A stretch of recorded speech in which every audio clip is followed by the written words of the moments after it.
just some. I had some thoughts about Veterans Day that I wanted to get out. First off, I have never been comfortable when people come up to me and say thank you for your service. I I just don't know what to say. Like, do you say you're welcome? What do you say? For me, I don't understand why people thank me more than, say, thanking a police officer or a firefighter. Like, why don't people go up to the firemen and thank them? It's always been something I just didn't know how to respond to, and maybe someone else does, but I've never been certain how to respond to that. The other thing, I don't know how to feel about the free meals and the parades and all that.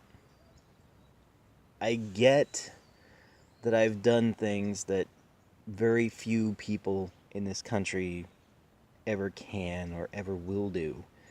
But I wasn't I wasn't special forces. I wasn't anything super great. I was just a medic.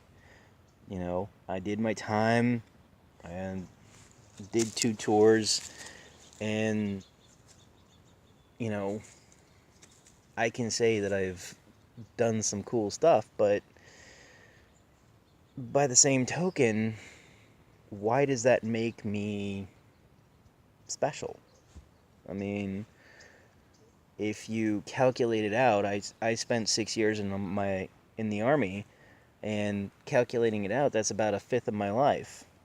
So why should something I did for 1/5 of my life count for the rest of it? Why should I be honored for the rest of my life? And it's hard for me to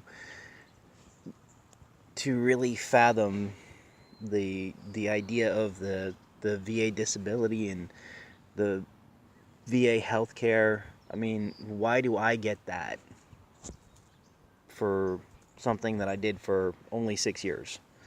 Now, the guys that do 20 and are messed up beyond all recognition because of wounds or things like that, I'm okay with, but I've always struggled with the idea because there are no wounds. I've not been wounded in combat, and nothing I've done would rise to the level that would require permanent care. So there are times that it just, I don't know what to think about it, you know? Ultimately, it is humbling to have people come up and thank me, and having moments of remembrance is a good thing. We need to remember that the life that we live in America is very fragile. In Baghdad, there were churches that would be attacked because they were the wrong faith. People would be tortured and killed because they were the wrong race. And children going to school would have to go past bombs and RPGs, and their schools were often used as sites for mortar launches. So, a child might go to school one day, and then the next day their school has a bunch of bullet holes in it because it was a site of a murdering great battle. You don't get that in America. And I think a lot of Americans don't appreciate just how good it is in America. Despite the current racial divide, Americans don't really know the kind of racism that you would see in places like Iraq or Afghanistan. If you're the wrong race over there, which, let's be honest, most Americans couldn't tell the difference between an Arab or a Kurd or Turk or an Assyrian, but if you're the wrong race over there, they will kill you if you're in the wrong place. This isn't, in America, you might have people say some bad words, and you might, you know, in the past we've had issues with that, but not to that extent. Not to the point where we're cutting people's heads off left, right, and center. Not to the point where we have to come up with euphemistic terms for genocide, like ethnic cleansing. And I saw that firsthand, you know? I've seen pictures of the people that have had power drills put to their knees because, who knows, they did something to piss off the militia, or they were just the wrong race, wrong religion, wrong whatever. You know, in America, if you don't like a Republican, you don't vote for them. You don't like a Democrat, you don't vote for them. Over there, you don't like them, they kill you. Or they'll slash your Achilles tendon and you're never walking again. You know, just stuff like that. A lot of Americans don't have appreciation for it. So on the one hand, I think it's good that we remember things like that. But on the other, you know, it's only 7% of Americans now are veterans. And I have to tell you, war is horrible.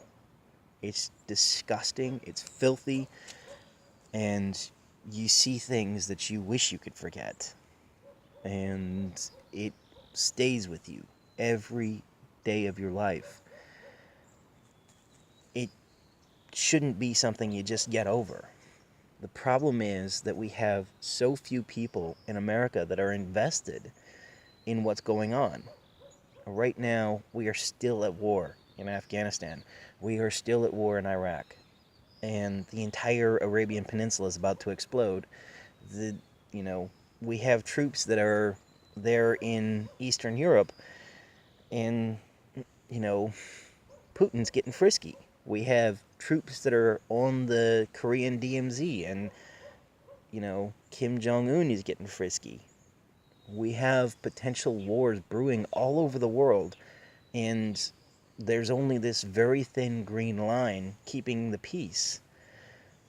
And should the bottle break, you got a bunch of guys that are going to go out there and do their jobs, but the American public seems so far removed from it that these things could happen in absentia and nobody would notice.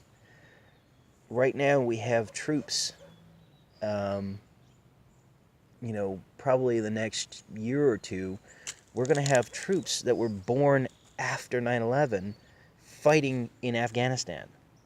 Now, you really have to think about that. So, for the war, against the war, the American electorate is just not involved. And in that respect, putting these commemorations and everything on Veterans Day is not enough. You have to get involved. You have to be a part of the process. Otherwise, these things keep going. If you think Afghanistan is the right war and we need to fight it, okay, good. More power to you. But you have to appreciate that there is a cost to this. So, I don't know. Veterans Day and Memorial Day have always caused a lot of conflict for me. So I have a lot of very conflicting feelings, and sorry for the rant. I hope everyone out there is having a good Veterans Day, and that, if you need to get help, you're getting help. Anyway, I wish you all the best, and see you later.